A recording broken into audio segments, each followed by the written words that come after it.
মিলামেশা হয়েছে? জি বিয়ের কথা কই তো করছে? জি। আচ্ছা, ভালো কথা। আচ্ছা, ওই যে আপনার নাম কি বললেন? তানিয়া। তানিয়া। আপনার শ্বশুরের নাম? জাকির। স্বামীর নাম? সিয়াম। সিয়াম। আপনার বাড়ি হলো টকবি ৪ নং ওয়ার্ড, জি বেরিরপুরে। জি। আর আপনার সাথে সম্পর্ক ছিল কার সাথে? লিটন মাঝির সাথে। কার ছেলে? সেলিম মাঝির ছেলে। আচ্ছা, সেলিম মাজির ছেলে। আচ্ছা, ওর সাথে হাই রে প্রেম রে প্রেম, শুধুমাত্র প্রেম করে সবকিছু বিলিয়ে দিল এই মেয়েটি। দর্শক, আপনার আশেপাশেও কিন্তু এরকম ঘটনা ঘটে যায়।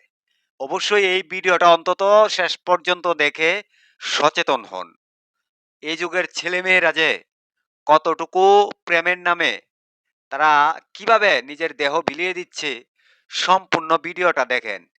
বিয়ের প্রলোভন দেখিয়ে এই মেয়েটির সাথে কি করলো, কতবার করলো, সম্পূর্ণ ভিডিওটা দেখাচ্ছি। যে যেখান থেকে ভিডিওটা প্লে করছেন রিকোয়েস্ট করব ভিডিওটা অন্তত শেষ পর্যন্ত দেখে শেয়ার করবেন, জাতির সামনে তুলে ধরবেন, সবাইকে সচেতন রাখবেন। এই মেয়েটির সাথে কি ঘটে গেল। চেহারা মাসাল্লাহ কম সুন্দর না, তারপরও দেখেন মেয়েটির সাথে কি ঘটলো। প্রেমের নাম করে সেই মেয়েটি মানে উজাড় করে ভালোবেসেছিল একটা ছেলেকে। সেই ছেলেটা কিভাবে তার সাথে প্রতারণা করছে ভাই, ভিডিওটা দেখেন। আর কিছু কথা বলবো না।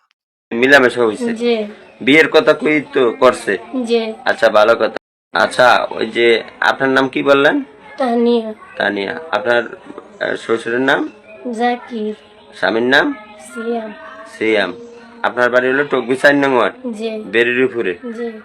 আর আপনার সাথে সম্পর্ক ছিল কার সাথে? লিটন মাঝির সাথে। কার ছেলে? সেলিম মাঝির ছেলে। আচ্ছা, সেলিম মাজির ছেলে। আচ্ছা, ওর সাথে যে আপনার সম্পর্ক আজ ১ বছর, হ্যাঁ? জি তো ১ বছরের ভিতরে আপনার সাথে বহুবার তার সাথে কি উঠা বসা হয়েছে, মিলামেশা হয়েছে? জি বিয়ের কথা কই তো করছে? জি আচ্ছা, ভালো কথা। এখন আপনার যে একটা ফোন আছিল, জি যেই ফোনে আপনার তার সাথে কি যোগাযোগ করতেন, জি।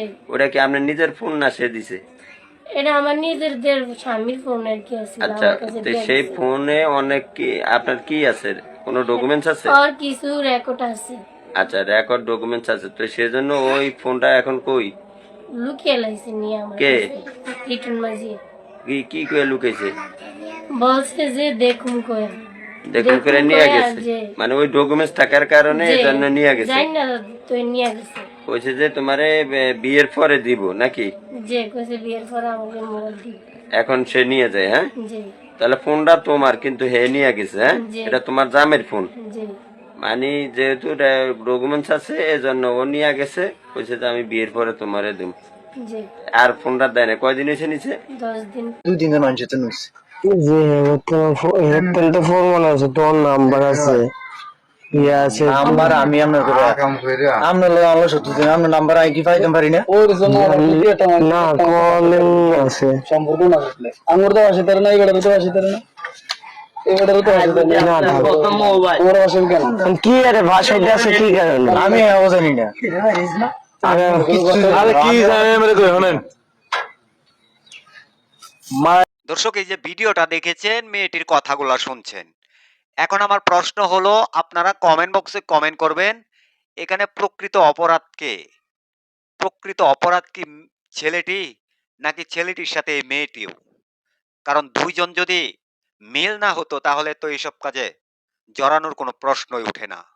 অবশ্যই সেটা কমেন্ট বক্সে কমেন্ট করে জানাবেন যে এই ঘটনার সাথে তারা দুইজনেই দায়ী কিনা। ভিডিওটা সর্বোচ্চ শেয়ার করবেন। সবাই ভালো থাকবেন, সুস্থ থাকবেন। পরবর্তী কোনো একটা ভিডিওতে আপনাদের সাথে দেখা হবে। আসসালামু আলাইকুম।